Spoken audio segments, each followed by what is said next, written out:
It's time for this week's episode of Brandon Sports Talk, featuring in-depth interviews from those who are trending in the world of athletics. And now, here's the host of Brandon Sports Talk, Brandon Pate.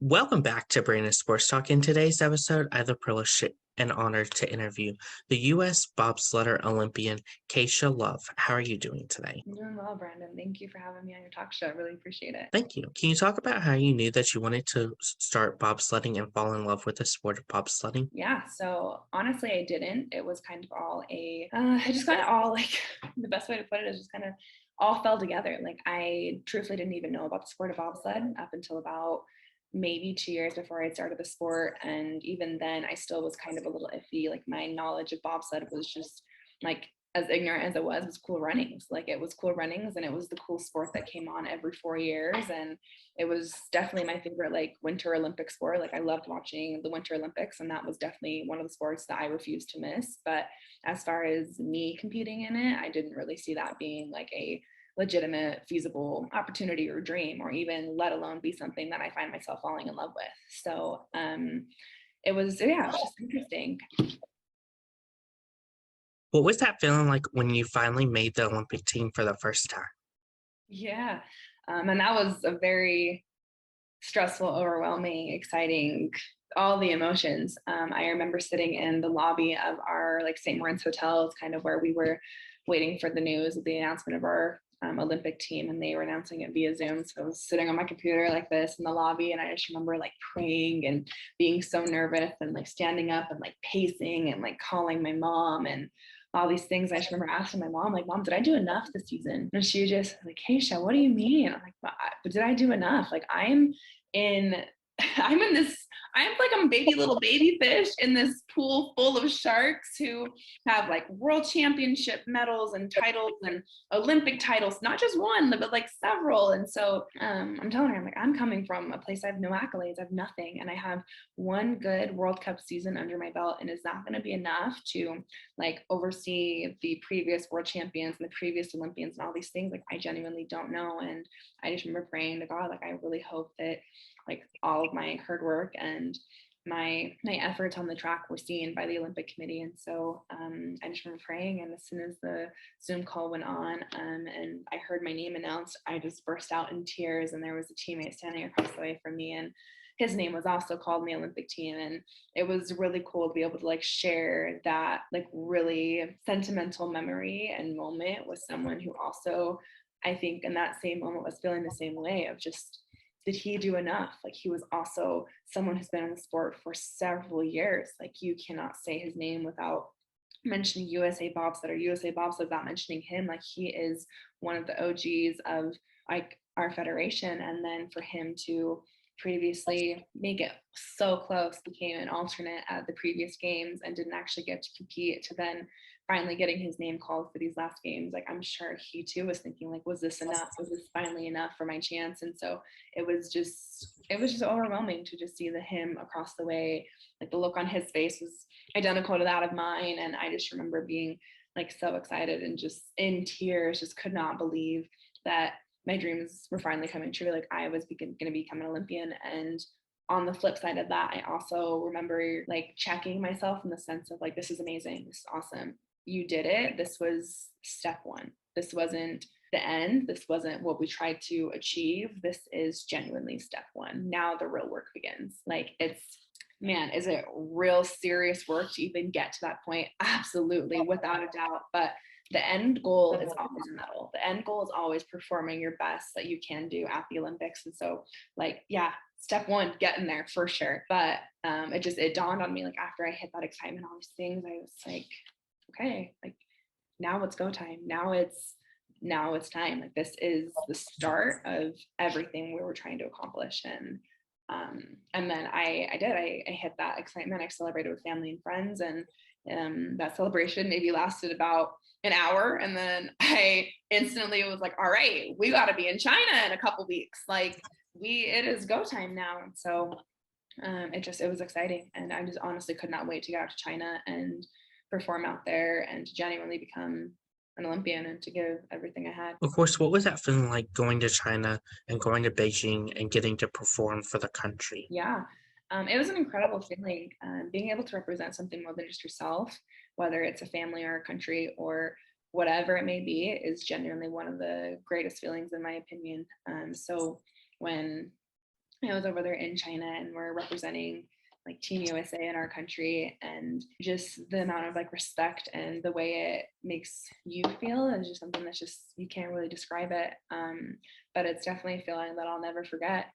It's still a feeling that I genuinely don't know how to put into words just yet. Like we get asked this question a lot, like, what does it feel like? And you're just like, it's crazy. I don't know.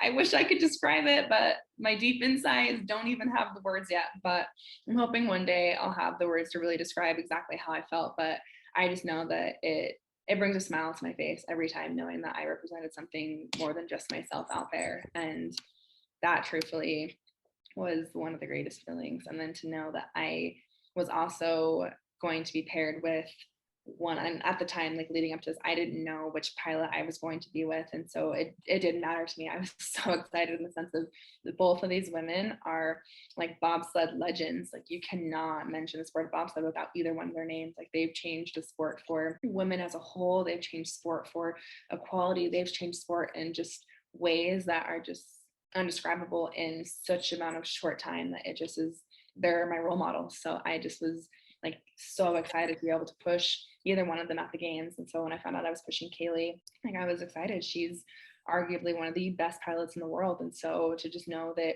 like, I was going to have like a medal opportunity at the games was just another like overwhelming feeling, like, you know, everything I can give, like I am giving her my absolute best in every way, shape, and form, and just praying and hoping that like whatever she comes that day, I just know was going to be her absolute best too. And so this was exciting just to be like someone who is dedicated and passionate about like the things that I do in life, and to be like around other people and to be like pushing with Kaylee, who's also passionate and driven about bobsled. It was just inspiring, and it was just a really good feeling to know that, you know, no matter how much I put out here on the track, like I'm going to give my everything until like my freaking body falls off on this track. She's going to do the same thing. And it was incredible. And then to know that moment was even more special in the sense of representing USA, because she was also in the middle of her citizenship, trying to transition over from Canada. And so it was not only like a month prior to the games that she finally got approval of her citizenship, and she was finally a USA citizen. And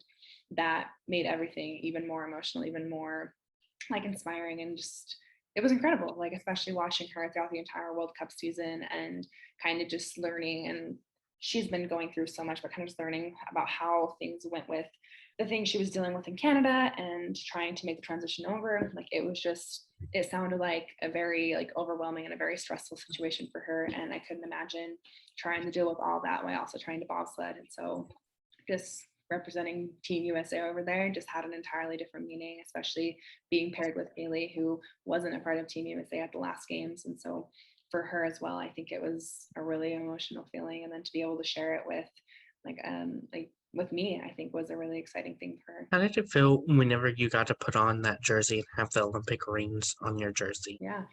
No, it's incredible. Those Olympic rings, they mean something. They mean something to all of us, and like so much so that most of us get them tatted on us. Like that's just something that like once you're Olympian, you'll always be an Olympian. Like Olympian is not a retired phrase. It's not like there's no she was a previous Olympian or like it doesn't exist in the realm of Olympics. And as far as every other title and as far as every other record, it does.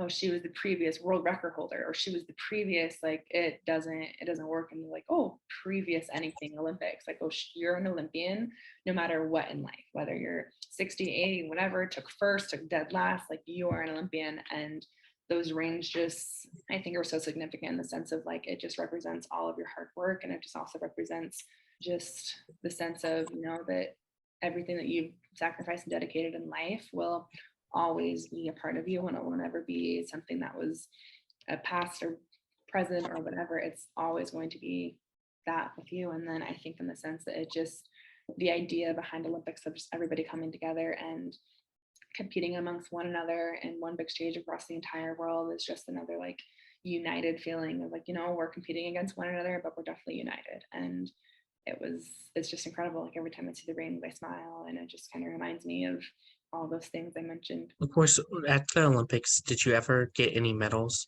while competing?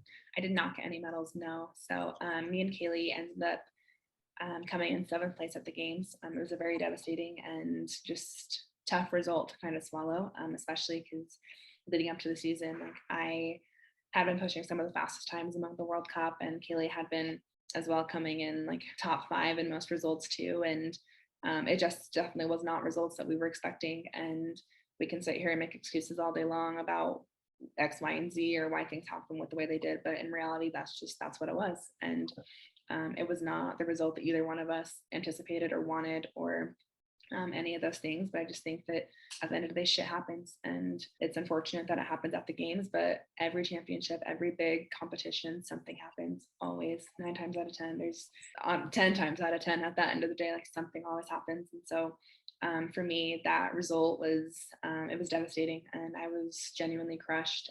But what I do know is that it sparked something within me that will keep me fueled for motivation and all the other things leading up to the next several games, because I just feel like that just ensured to me that I have unfinished business in this sport, that it's too late for me to be done. Of course, after you got home, what was it the feeling like getting your tattoo with the Olympic rings and receiving your Olympic ring? Yeah, it was awesome. Like being back home, back in the States was really nice. And then just be able to see like my family, like my mom was my biggest supporter from like start to finish, being in gymnastics and track and bobsled. She never missed a single competition, and she only missed bobsled competitions only in the realm of COVID. Like had COVID not been a thing, she would have found her way at every competition. I guarantee it. She would have made it happen. And so just to come home and kind of just see like my support system again, and be able to just be in like the comfort of those that love me, was a really good feeling. And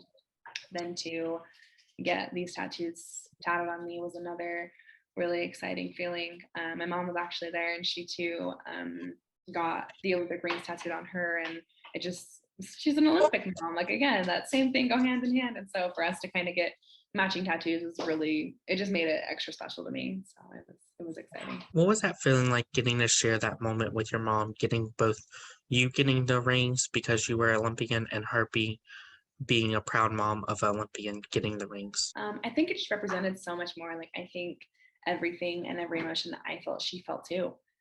She was the person I called after every race, the good, the bad, the ugly, just all of it. She knew every ins and out of every single thing that was happening in my life and in my sport. And so for her, I think those rings meant just as much to her as they did to me. And so to like get something with someone who basically took the entire journey with you, who like held you down, who went through thick and thin, and who just supported you no matter what cost, and to just share something as significant as some rings together was an incredible feeling. And both of us were just looking at each other like, wow, we really did it. We really did it. There was no way I could have done it without her, and there was no way that she was going to miss a race without me. She just was not happening like that. So yeah, it was incredible. How was that first feeling like when you got the Olympic ring and you got to put it around your finger? Yeah.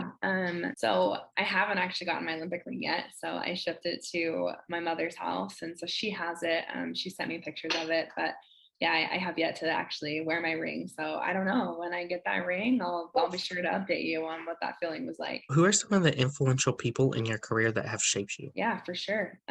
Definitely my mom. My mom was definitely somebody who was a big who just played such a huge, impactful role in the sense she is a single mother of just 3 girls, and it's tough being a single mom of 3 girls, and also being a single mom whose daughters play in expensive sports and whose daughters are doing different sports. Like that's just, it's tough. And she just showed me that, like, no matter how hard things get or how scary things start to look, like you're always going to be okay in the end. And she just taught me about like value systems too, like just to be a good person at the end of the day. I would say another thing that really shaped me in the sense of just other athletes like LeBron James and Kobe Bryant, and kind of their mentality of like being like more than just an athlete, and also just the like Mamba mentality of, you know, you're gonna grind this out. This is what it is. Like this is, you're gonna do something, you need to do it wholeheartedly and like don't hold back. And those things were things that I took very seriously into my careers. I would also say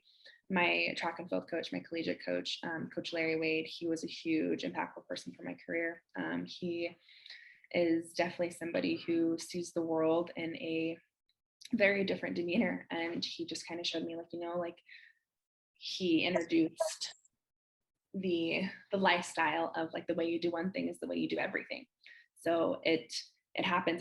It's another thing that I truthfully live by. Like, why would you be like passionate and driven and motivated in one aspect of your life and not the other? Like, you have to be like a well-rounded person and just attack life and the things that sports, life, whatever, throw at you in the same demeanor that you would of that of a sport. And so once I kind of learned that philosophy, like that kind of changed the way I lived as a person. And then for sure, God, like I mentioned earlier, like I'm definitely a woman of faith, and I don't do anything without asking permission. Like it's a, hey, God, is this in your game plan here? Is this where we're supposed to be going? Are we on the right path? That is a big thing, because I genuinely think like if you're praying about things, you're being faithful, like what is meant for you will be for you. But it's definitely easy to get sidetracked and to kind of go down the wrong path oftentimes. And when you have that guidance of your Heavenly Father, like that's when it kind of becomes a game changer. And then lastly, I think for me, it also the girls I coach. I'm also a competitive gymnastics coach, and being a coach and coaching those girls and seeing like how much I inspire them and them not realizing how much they inspire me is also a very exciting thing. Being able to just be about something and help someone else achieve a goal that's like bigger than you, and sometimes even in the realm that you're not even in, it was just something that I needed in life. I needed an outlet in the sense of coaching them and helping them achieve things, and then also applying the things that I'm giving, the advice I'm giving to them, and being like, oh crap, this is kind of the advice that I need in my life and my career. Like maybe I should take on that same advice. And that was really helpful. Like being a coach kind of helped me like get a good understanding of being able to bring things that I didn't necessarily see originally in my sport and bringing it into my sport. How's it like obviously having OLY behind your last name, and obviously when you meet fans and sign their autographs for them putting OLY behind it? Yeah. I just think, especially for me, when I sign it, I think it genuinely just gives kids an idea that at the end of the day, like they can do it too. Like I remember thinking like just 2 years ago, like no way I can go to the Olympics and have that at the end of my name. That's just not, it's not a thing. Like it's an Olympic sport. And so I think for my story, especially, it brings kids motivation and excitement, and it shows them that it can be done. And it will be done again. Like it's not, I'm not like the fluke or the one of a million. Like this can be done and it will be done. And so just to know that I could be a part of helping kids, like, or helping just people in general, like see a path, or I generally don't believe that I paved the way for that, but I do believe that I was a part of that path of making it wider and making it more like exposed to the world, in the sense of you can do this too. And I do think that my like signature in the end of that does represent just that. Of course, what are some of your future plans in the sport of bobsledding? Yeah, so after I came home from the games, I reported back to Lake Placid, and I did about 2 months of a driving school. So I have intentions to become a pilot now. And my plans this season are to be able to compete in the North American Cup as a pilot. So I'm excited to kind of see what experiences come from the front seat. I'm hoping and praying that I'll be able to represent our country in Italy as a pilot. Of course, how is that like obviously being a pilot and learning obviously how to become a pilot? Yeah, it's completely different without a doubt. When you're in the back seat, it's very similar to like track and field. You're just kind of looking for like as crazy as it sounds, like you really just need to be strong and fast and just be able to have a work ethic of that of the team and just, I'm willing to do whatever it costs for the team, whatever it is for the team, and being just fast, strong, and powerful. And that's kind of your number one priority, is to be just that. And a pilot, your number one priority is basically everything else. Your priority now is to learn the track. And for us pilots, each track is completely different. The way the structure is, the length, the speeds, the elevations, all the different things, all the elements that are coming in that we're now having to learn and trying to practice and do mental runs and actual physical runs and things of that nature. And then at the flip side, you're also now responsible for more like sled maintenance, more sled stuff. For instance, like pilots are responsible for like providing and paying for all of our runners, like our runners that are going to the bottom of sled, like we are responsible for that. That's not something that comes out of the federation's budget or anything of that nature. So we're coming out of pocket for those, and those are definitely not cheap. So it just kind of comes things of that nature. Like you're just getting a little bit more kind of expenses and responsibilities. But at the end of the day, like you're now like the captain of the ship. And that's kind of the difference there. Is just everybody has important and incredible roles, and the sled cannot operate and cannot move to its best of its ability without every aspect of that puzzle. But it just is now moving from, instead of being like the sled manager in a sense as a brake woman, I am now just the captain. And I'm excited to see like what it will bring, like to be actually captain of my sled. So What advice would you give future people looking to get into professional bobsledding? yeah, the advice I would give them is just give it a try. Like there's no harm in trying. I hear a lot of people just say that they're scared. They don't know if they've never done it. And just want to like let everybody know that no one's done it. Like no one, like everybody was scared. We were all in this exact same position as you. And fortunately for bobsled, which is something I don't think people know, is that bobsled is not a sport that people start at 5. It's not a sport. It's not similar to track, basketball, gymnastics, things of that nature, where it's just accessible everywhere. It's very limited of where you can get access to a bobsled track. And so when these coaches see you at like early 20s, late 20s, or like whatever age you're at, and you're just trying something new in your career and in life, they understand, they know, like, so just give it a try. And I think just that alone will be like the difference between you thinking, oh, maybe that could have been cool, and you going to the Olympics. What advice would you give those people looking to go to the Olympics for the first time like you, or even multiple times? The best advice I could give them is to just kind of keep their head down and continue to just learn. It's a very aggressive and tough and interesting sport, to say the least. And there's just so much to learn. And when you can learn it fast, you can. Like, I'm evidence of that. But I would easily say that it could have been easy to get distracted or to get like discouraged, or to just kind of think that I already knew it. Like, oh, yeah, it's the same thing. You just push the sled, you get in, whatever. But instead, I just took the approach of like, no, Kaysha, you don't know anything about this sport. You're trying to catch up with people who've been in the game for like going on plus 10 years.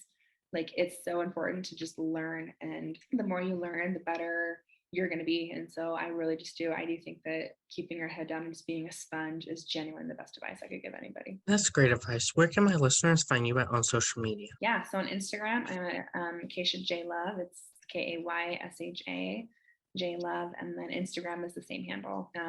Twitter is the same handle. Thank you again, Kaysha Love, for your interview, and best of luck in your future in the sport of bobsledding. Great. Thank you, Brandon. Take care. You can find Brandon Sports Talk on Facebook at Brandon Sports Talk, Instagram at Brandon Sports Talk, Twitter at Talk_Brandon, and you can find me on YouTube at Brandon Sports Talk. Don't forget to like, comment, and subscribe.